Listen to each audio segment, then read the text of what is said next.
Choosing a career path that gives you a sense of fulfillment is one of the most challenging things to do in life. And yet, according to Forbes, 70% of Americans don't enjoy their work. And yet we spend a third of our waking hours between the ages of 21 and 65 working. So let's start thinking about trying to find a job that makes us feel alive. Today, I'm going to share with you 3 focal points that will help you find fulfillment in your career.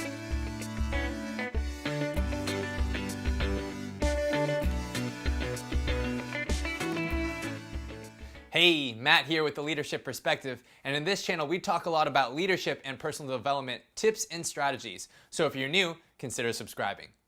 Now, most people have 3 separate factors that they consider when trying to choose a job. The biggest and most obvious one is how much money you're going to make. And then they also think about what kind of benefits and also that looming commute time that will really affect your lifestyle. But none of those 3 factors really determine whether your work is going to be interesting to you and meaningful. But here's the thing. Nobody really gets it right on the first try anymore. And for me, I actually took 5 tries to figure out what I really wanted to do. But the only way you can mess up is if you don't get started. So today I'm going to share with you 3 focal points that will help you figure out what you want to do for your life's work, whether you're fresh out of college or you're looking for a career change.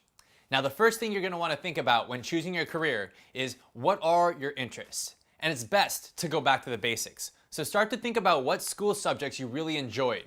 What hobbies do you have? What life experiences do you have that really draw on your focus and your attention? Now, there's 2 things I like to think about. And the first one is, are you clock watching? If you're spending half your time looking at the clock to see how much time has passed, it's usually a good indicator that that's not something you should focus on for your career. Now, on the other side, Gary Vaynerchuk usually says, hey, if you would do it for free, it's something you should focus on. And I completely agree with that, because if you're going to do work, you really want to be passionate about it, and something that you could do for free, then you know you'll continually be pulled to finish that work. Now, the second thing you're going to want to think about is identifying your skills. And there's 2 types of skills that I'm going to talk about. The first one are your marketable skills, and the second one are your soft skills. Now, marketable skills are like teaching and graphic design. These are the skills that we get paid to do. So the more we improve these ones, the more opportunities we'll have in terms of jobs in the future. On the other side are the soft skills, and these are things like problem solving and time management, written communication, or public speaking. These specific skill sets are the ones that help solidify us as a candidate for a job, or can determine our success if we're trying to be an entrepreneur. Now, your goal is to identify which skills you're most confident at and which ones you enjoy the most. When you can start to figure out how to combine those 2, that's when you know you're starting to develop a career. Now, every job that you take is an opportunity to develop your soft skills and your marketable skills. So don't take any job lightly. Everything is moving you in the right direction as long as you're improving yourself during that process. Now, the third thing to think about, and most important, is what is your why?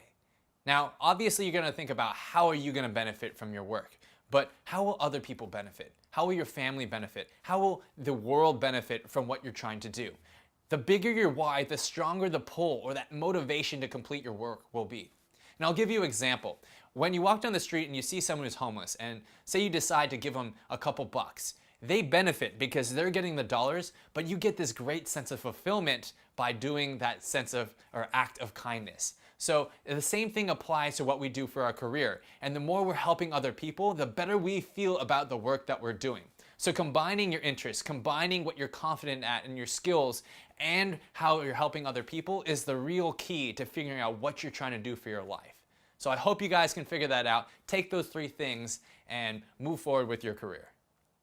Thanks so much for checking out this video. If you liked it, give it a thumbs up, and definitely subscribe if you want more content just like this. Thanks again for watching, and I'll see you next time.